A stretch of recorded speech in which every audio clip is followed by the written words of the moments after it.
Assalamualaikum warahmatullahi wabarakatuh. Bertemu lagi di channel Mata-Mata. Kali ini kita akan membahas sebuah film hacker terbaik abad ini yang berjudul Who Am I. Film ini dirilis tahun 2014 dan berasal dari negara Jerman yang diangkat dari kisah nyata. Film Who Am I mengisahkan seorang pemuda yang pemalu, introvert, bahkan sering menjadi korban bully di sekolah. Namun di balik itu, ia sangat ahli dalam urusan komputer. Hingga suatu hari ia bertemu dengan Max yang akan mengubah kehidupannya. Sampai-sampai ia harus berhadapan dengan Interpol atau polisi internasional. Lalu, kasus apa yang diperbuat sehingga ia diburu oleh Interpol?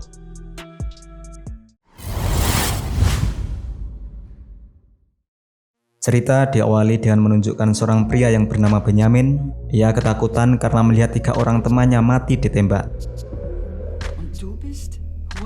Singkat cerita, Benjamin menyerahkan dirinya ke Europol dan sedang diinterogasi oleh penyelidik yang bernama Hannah. Saat diinterogasi, Benjamin mencoba menceritakannya dari awal.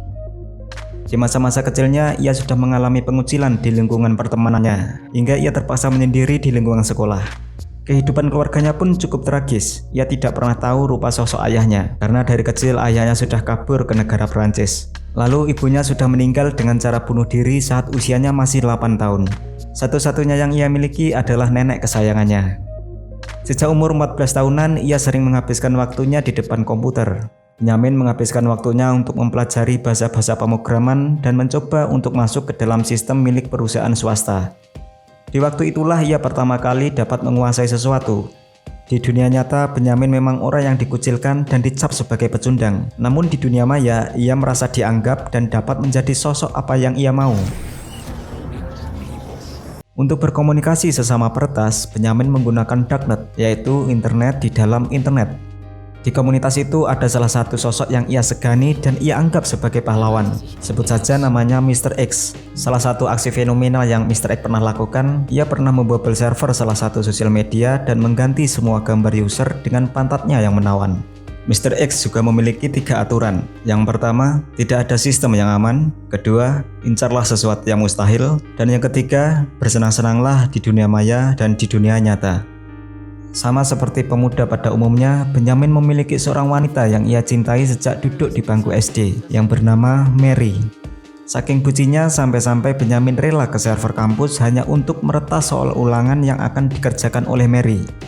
Namun aksinya tersebut diketahui oleh satpam kampus. Alhasil ia disidang dan dihukum melakukan bersih-bersih sampah atau pelayanan masyarakat selama 50 jam. Namun tak disangka di tempat itu juga Benjamin bertemu dengan sosok yang akan mengubah kehidupannya. Ia bernama Max.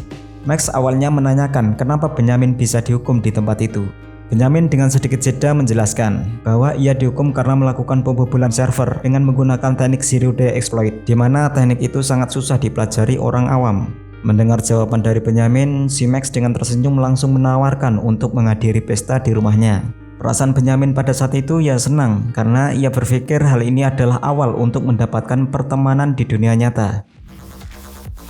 Scene berganti ke sebuah rumah yang dipenuhi oleh muda-mudi yang sedang mengadakan pesta. Benjamin yang pada saat itu pelongo-pelongo di kerumunan langsung ditarik oleh Max menuju ke sebuah ruangan. Tak selang lama muncul 2 pemuda yang terlihat sangar. Yang pertama bernama Stefan. Stefan di sini sangat mahir untuk mengoprek software. Ia sangat handal untuk mencari suatu bug di dalam sistem. Dan yang kedua bernama Paul.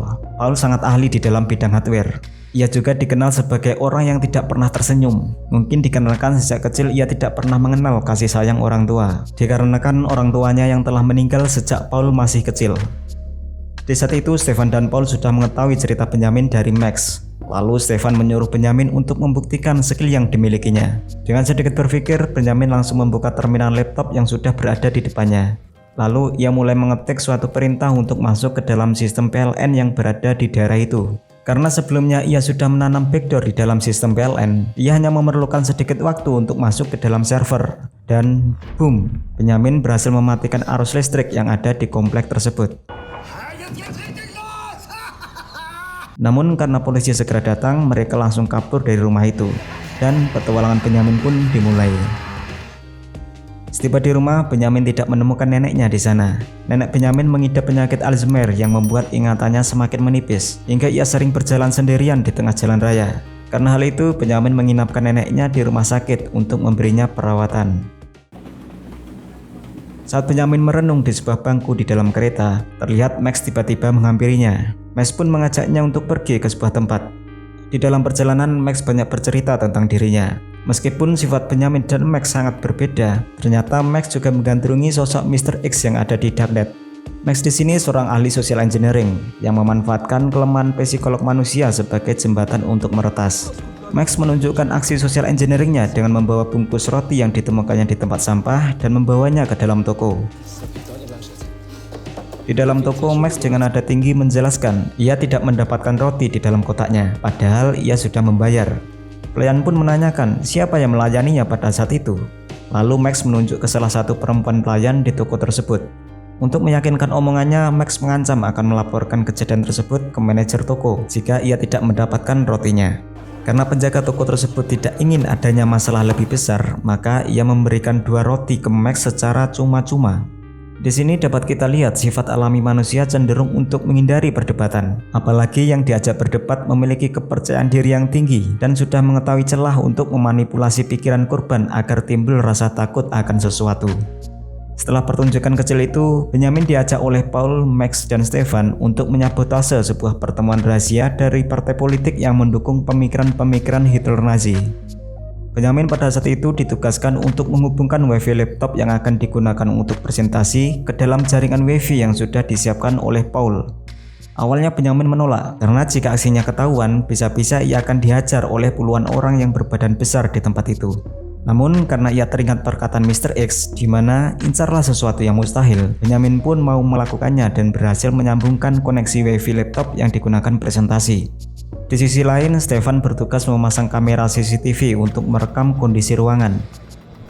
Setelah semuanya selesai, mereka berkumpul kembali ke dalam mobil dan bersiap-siap untuk melakukan aksi pertamanya. Saat presentasi penyambutan ketua partai, Paul langsung mengganti layar presentasi di ruangan itu menjadi sebuah video Hitler yang dipermalukan. Sontak anggota di sana langsung berteriak dan marah besar. Sampai-sampai listrik di tempat itu harus dimatikan paksa oleh panitia. Mereka akhirnya meninggalkan tempat tersebut dikarenakan posisi mereka segera diketahui oleh penjaga di sana. Setelah mereka sampai di base camp, yaitu rumah nenek Benjamin, Max segera mengupload video hasil aksinya ke dalam YouTube.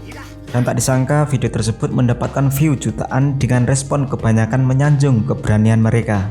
Max juga menyarankan agar kelompok itu harus memiliki nama. Saat itu Benjamin menyarankan nama Clay atau singkatan Clowns Looking at You. Mereka juga sudah memiliki aksesoris berupa topeng ciri khas kelompok dari Clay. Aksi Clay pun dimulai lagi. Mereka mengubah cat di sebuah tayangan live televisi Wall Street dengan membentuk jari tengah. Lalu aksi selanjutnya mereka mengincar sebuah perusahaan farmasi. Mereka menyabotase lampu gedung farmasi dengan membentuk sebuah tulisan "We Kill Animals". Mereka hanya memilih perusahaan-perusahaan yang mereka benci saja sebagai bentuk protes.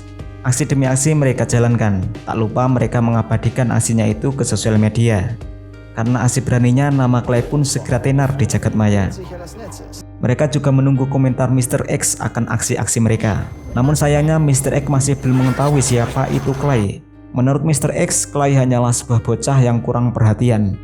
Melihat respon Mr. X, Max sangat marah karena selama ini ia beraksi hanya untuk mendapatkan pengakuan dari Mr. X. Bahkan kalau bisa ia harus melebihinya. Tak selang lama ada berita mengejutkan. Bank Sentral Eropa berhasil dibobol oleh sekawanan hacker. Kejadian itu bahkan harus ditangani Europol karena penyerangan yang berskala besar tersebut. Salah satu anggota Europol itu bernama Hanna. Hanna menyampaikan informasi pembobolan itu dilakukan oleh kelompok yang mengatasnamakan Friends, salah satu kelompok hacker dari Rusia. Dikabarkan mereka dulu juga sempat membobol data server Angkatan Darat negara Jerman. Dan dari kasus pembobolan server Angkatan Darat, sebenarnya Hanna sudah ikut menyelidikinya. Namun sampai detik ini anggota Friends belum bisa menangkap dan hanya bisa mengetahui nama samarannya, yaitu Sekdet, Tobot, Krypton, dan yang terakhir belum diketahui. Sementara itu, Max untuk menghilangkan kekecewaannya pada respon Mr. X bersama teman-temannya yang ngedrift menggunakan mobil sportnya yang berhasil ia dapatkan dari menjawab kuis di salah satu radio. Dengan cara Paul si Raja Hardware memutuskan semua jaringan telepon pada saat sesi kuis agar Max bisa menjawabnya tanpa ada saingan. Setelah mereka kembali ke base camp, Benyamin dengan sembunyi-sembunyi membawa mobil sport itu untuk menjemput Mary, perempuan idamannya, karena ia teringat hari itu adalah hari kelulusannya. Saat sudah berada di depan kampus, Mary tampak terlihat menyadari keberadaan Benyamin dan menghampirinya. Saat di dalam mobil, tampak Mary yang terlihat menyukai Benyamin dengan melontarkan kode-kode syahdu. Tanpa berpikir panjang, Benyamin langsung mengungkapkan perasaannya yang tersimpan dari dulu dan langsung mencium bibir Mary. Kaget dengan sikap Benyamin, Mary hanya bisa diam dan izin masuk ke dalam kampus. Tak selang lama, datang seorang pemuda tanpa basa-basi mengajar Benyamin hingga babak belur. Ternyata pemuda itu adalah pacar dari Mary, sad boy. Keesokan harinya, Benyamin kembali berkumpul ke base camp seperti tidak ada masalah apa-apa. Tiba-tiba Paul memberitahu ada notif pesan dari Mr. X yang isinya hanya menunjukkan sebuah mainan anak kecil. Pesan mainan itu menggambarkan tingkah laku Clay yang hanya dianggap anak kecil oleh Mr. X. Pada saat itu, Max segera menyusun rencana untuk melakukan aksi yang lebih besar lagi agar diakui oleh Mr. X. Lalu Benyamin mengusulkan target selanjutnya adalah BND atau Badan Intelijen milik negara Jerman. BND adalah perusahaan yang berada di kasta tertinggi dalam sistem keamanannya. Namun dalam melakukan aksi peretasan, mereka harus berusaha lebih keras lagi. Yang dilakukan pertama kali, mereka pergi ke tempat pembuangan sampah dari perusahaan BND. Di sana mereka menemukan seutas kertas ucapan yang tertera alamat email. Stefan segera mengirimi email tersebut dengan sebuah link phishing yang diberikan embel-embel gambar kucing. Ternyata pemilik email tersebut anggota BND wanita yang usianya sudah cukup tua. Karena penasaran dengan gambar kucing imut yang dikirimkan Stefan, ia pun menekan link jebakan tersebut dan Stefan mendapatkan akses ke komputernya. Namun meskipun berhasil mendapatkan akses ke komputer, mereka belum bisa mengakses server BND, hingga mereka harus mendatangi langsung kantor BND untuk benar-benar masuk ke server. Sebelum mendatangi kantor BND, mereka membuat ID card yang di dalamnya sudah dimasukkan identitas admin BND. Jadi mereka bisa mengakses semua pintu dengan ID card tersebut. Saat melakukan serangan, mereka memakai kostum orange dengan memakai topeng ciri khas Clay. Mereka juga membagi pekerjaan. Stefan bertugas untuk menghandle dan menghapus semua data CCTV dan menggantinya dengan animasi. Max bertugas mendeskripsikan kode ruangan server utama yang telah dienkripsi. Lalu Paul bertugas mematikan arus listrik. Sedangkan Benyamin bertugas meretas server utama. Namun dengan sembunyi-sembunyi, Benyamin juga mengcopy sebuah file yang telah dienkripsi karena file tersebut membuat penasaran si Benyamin. Sepulang dari aksi meretasnya, mereka merayakan keberhasilan tersebut dengan mengadakan sebuah pesta dan dihadiri juga oleh gadis pujaan Benyamin yaitu Mary. Namun tak disangka pas Benyamin ingin kencing, ia mendapati Mary berduaan dengan Max sahabatnya sendiri. Hal tersebut membuat Benyamin kecewa dan pulang ke base camp. Karena perasaan Benyamin saat itu merasa dihianati oleh Max, Benyamin pun bertindak ceroboh dengan mengirimkan data yang berhasil ia dapatkan di BND yang isinya data-data karyawan rahasia. Data itu Benyamin kirimkan ke Mr. X. Sedangkan di kantor BND sudah ramai anggota Europol yang sedang menginvestigasi aksi peretasan skala besar tersebut. Namun mereka susah mendapatkan bukti-bukti karena aksi yang dilakukan kelompok Clay sangat rapi dan cepat. Tak selang lama beredar berita Krypton, salah satu kelompok Friends, diberitakan mati karena tertembak peluru di bagian kepalanya. Di dekat mayatnya juga ditemukan sebuah dokumen karyawan rahasia dari BND, dan di dalam daftar tersebut terdapat nama Krypton, salah satu anggota Friends. Diketahui yang membocorkan dokumen rahasia BND tak lain adalah Mr. X yang mendapatkan dokumen tersebut dari Benyamin. Yang ternyata dokumen itu oleh Mr. X dikirimkan ke Cyber Russian Army. Hingga Cyber Russian Army mengambil tindakan untuk memburu dan menembak Krypton. Dengan terbongkarnya dokumen rahasia itu, didapatkan bukti bahwa Krypton adalah hacker yang dibiayai oleh BND untuk mengumpulkan informasi tentang hacker lain. Saat Benyamin melihat berita itu, sekarang Benyamin mengetahui jika Mr. X adalah salah satu anggota kelompok dari Friends. Sedangkan Max yang baru mengetahui Benyamin mengirimkan dokumen ke Mr. X langsung mengajar Benyamin karena ia tak habis pikir Benyamin akan melakukan hal konyol tersebut. Saat itu Stefan ingin segera kabur dari tempat itu karena mereka sudah menjadi buronan. Namun Max segera menghadangnya. Ia mengatakan berlari dari masalah tidak akan menyelesaikan masalahmu. Setelah situasi tenang, Benyamin mendapatkan ide untuk membongkar siapa di balik Mr. X dan Friends supaya mereka tidak menjadi tersangka dalam kasus kematian Krypton dan pembobolan kantor BND. Karena selama ini target Europol adalah memburu kawanan Friends dan Mr. X. Di sisi lain, Hana yang bertugas di pimpinan Europol, nasib karirnya sudah berada di ujung tanduk. Karena jika ia tidak bisa menemukan dalang kasus kematian Krypton dan pembobolan BND, maka ia harus digantikan dengan orang lain. Aksi selanjutnya, Benjamin bersama kawan-kawan mencoba menghubungi Mr. X dengan memanfaatkan wifi perpustakaan umum agar tidak terlacak. Dengan negosiasi, akhirnya Mr. X memberikan akses ke saluran pribadinya. Ketika mereka sudah masuk, Benjamin segera mengobrol dengan inti mereka ingin bergabung dengan anggota Friends. Melihat permintaan dari Clay, Mr. X memberikan sebuah pekerjaan yang harus diselesaikan untuk bisa bergabung ke dalam kelompok Friends. Di kantor BND, petugas menemukan komunikasi antara Clay dan Mr. X. Namun mereka susah mengetahui keberadaannya karena mereka menggunakan 100 IP yang berbeda. Namun karena IP address tiap detik menunjukkan posisi yang sama, akhirnya petugas BND segera mendatangi lokasi tersebut yang berada di Berlin. Di sini terjadi aksi kejar-kejaran antara petugas BND dengan kawanan Benjamin, yang akhirnya Benjamin dan kawan-kawan berhasil kabur dari tempat itu.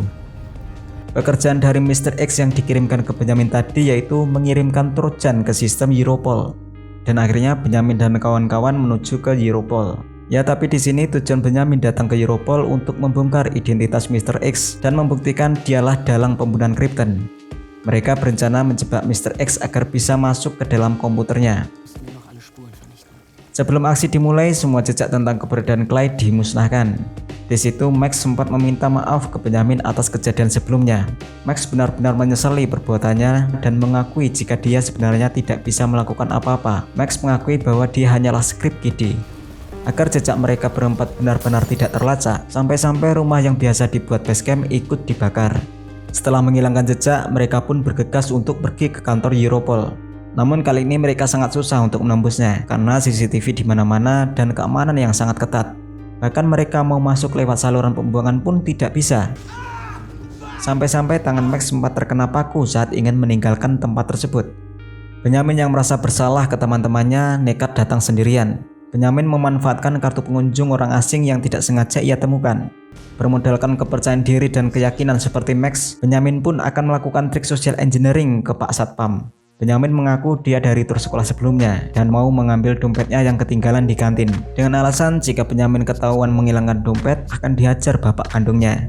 Maka dengan rasa kasihan Pak Satpam memperbolehkan Benjamin masuk. Lalu Benjamin menaruh sebuah alat di bawah meja yang bisa membuat jaringan tiruan secara paralel. Jika seseorang masuk ke jaringan tiruan itu, maka Benjamin bisa mengakses komputernya dan lanjut mengakses servernya Europol. Selanjutnya, aksi Benjamin mencoba mengirimkan Trojan yang sudah dimanipulasi ke Mr. X. Begitu Mr. X masuk ke server Europol, maka identitasnya akan langsung ketahuan. Namun Mr. X sudah mengantisipasi hal tersebut. Malah identitas Benjamin lah yang ketahuan karena ternyata dia menggunakan IP transmitter dari Mr. X. Alhasil kelompok Russian Cyber langsung mendatangi lokasi Benjamin dan melakukan pengejaran. Namun dalam aksi pengejaran itu Benjamin masih diberikan keberuntungan. Setelah itu Benjamin kembali ke hotel dan di sana Benjamin dikagetkan karena Max, Stefan, dan Paul sudah dibunuh menggunakan senjata api. Dan itulah cerita Benjamin sampai akhirnya berada di ruangan interogasi Europol. Di hadapan Hana, Benjamin mengatakan jika dia ingin tidak terlihat lagi seperti Benjamin yang dulu. Benjamin akan memberikan informasi tentang Mr. X dan Friends, namun dia ingin mendapatkan identitas baru dan program perlindungan saksi dari Europol. Jika identitas Mr. X berhasil dibongkar, maka semua permainan ini akan berakhir. Sebenarnya rekan Hana si Martin agak janggal mendengar cerita-cerita Benjamin. Namun Hana meyakinkan bahwa Benjamin bukanlah siapa-siapa. Dia cuma tidak sengaja bermain api. Dan yang paling penting, Benjamin bisa menuntun mereka menemukan Mr. X lalu menemukan kelompok hacker Friends yang sudah jelas mereka sangatlah berbahaya. Akhirnya Benjamin diberikan kesempatan oleh Hana dan Martin untuk mengungkap siapa orang di balik nama Mr. X. Benjamin mencoba menyerang titik terlemah Mr. X, yaitu harga dirinya. Benjamin menyamar menjadi Mr. X dan menjelek-jelekkannya di darknet. Digembar-gemborkan kalau Mr. X sudah menjual identitas, bekerja untuk pemerintah, dan membunuh Krypton. Mr. X asli yang tahu namanya dijelek-jelekan spontan tidak terima. Pada saat Mr. X terpancing emosinya, Benjamin menggunakan cara yang sama seperti Mr. X dahulu, yaitu dengan menggunakan IP transmitter. Alhasil ketahuanlah identitas dan lokasi Mr. X saat itu. Anggota Europol yang sudah berjaga langsung menangkap bocah yang masih berumur 19 tahun. Dan diketahui Mr. X memiliki nama asli yaitu Shin Dunham.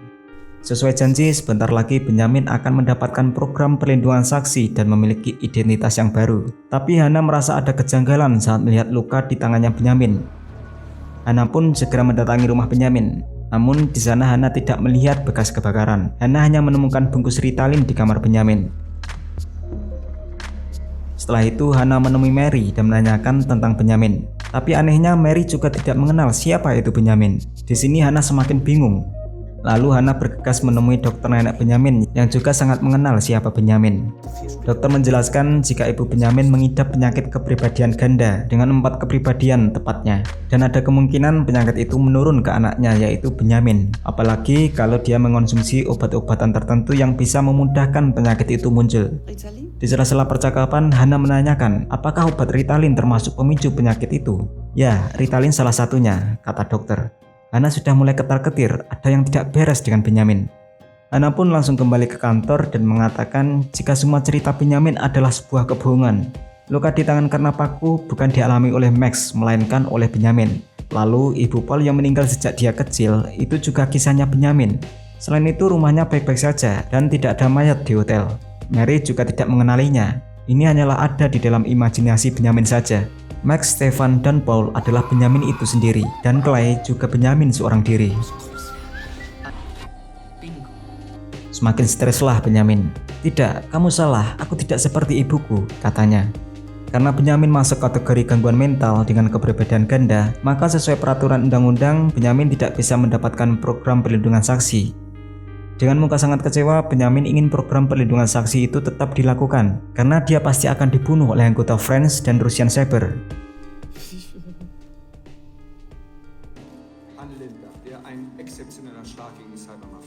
Karena kasus ini sudah terselesaikan, kinerja Hana pun diapresiasi dan jabatannya bisa terselamatkan. Terlihat Hana yang masih kepikiran bagaimana nasib Benyamin selanjutnya, sampai akhirnya ketika Benyamin akan diantar ke tempat pengadilan, Hana akhirnya diam-diam menyuruh Benyamin segera masuk ke ruangan server untuk mengubah identitasnya sendiri. Nanti Hana akan beralasan jika Benyamin kabur saat dalam perjalanan. Yang selama ini diincar Europol adalah kelompok Friends dan Mr. X. Sedangkan Benyamin bukanlah siapa-siapa, jadi tenang saja, semua akan aman, kata Hana. Sebelum Benyamin pergi, Hana penasaran dengan trik sulap gula batu yang dilakukan Benyamin sebelumnya. Akhirnya diajarkanlah trik sulap itu. Benyamin mengatakan jika triknya adalah sebuah pengalian karena orang hanya mau melihat apa yang mereka ingin lihat. Benyamin pun akhirnya dibebaskan. Tapi tiba-tiba Hana kepikiran dengan trik sulap yang tadi. Saat Hana melihat ke arah Benyamin, ia sudah tidak terlihat dari pandangannya. Scene selanjutnya, Benyamin sudah berada di sebuah kapal dan akan pergi jauh dari sana. Lalu tiba-tiba Max, Paul, Stefan, dan bahkan Mary mendatangi Benyamin. Loh, mereka semua kok masih ada? Ternyata Hana sudah terkenal social engineering paling gila di abad ini. Cerita Benyamin sampai dikejar-kejar memang benar, dan Max, Stefan, dan Paul memang ada dan masih hidup. Mereka melakukan social engineering karena mereka semua terancam diburu oleh Russian Cyber Army dan kelompok Friends. Maka dari itu mereka merencanakan membuat trik social engineering dengan mengincar Hana sebagai target. Strategi berpura-pura sakit mental dengan kepribadian ganda memang sengaja dilakukan agar tidak mendapatkan program perlindungan saksi. Bagaimana caranya? Pokoknya Benyamin harus berperan seperti 3 temannya, termasuk memaku tangannya sendiri. Dan akhirnya Benyamin tidak mendapatkan program perlindungan saksi dan dibebaskan begitu saja oleh Hana. Ditambah berhasil meyakinkan bahwa Max, Stefan, dan Paul adalah imajinasinya saja. Oleh karena itu mereka semua sudah tidak bisa terlacak, atau dengan kata lain mereka semua tidak terlihat. Ngomong-ngomong, melihat scene pada saat Benyamin mempunyai kepribadian ganda, saya teringat si Dobleh. Saya aslinya 2 orang ya, 4 orang saya aslinya kemana? Kamu 1 iki loh. Saya 1. Terus 2 orang kabur. 2 orang saya. Kamu 1. Dan film pun berakhir. Oke, mungkin cukup sampai di sini. Terima kasih untuk yang mendengarkan sampai habis. Sampai jumpa di pembahasan film selanjutnya. Akhir kata, assalamualaikum warahmatullahi wabarakatuh.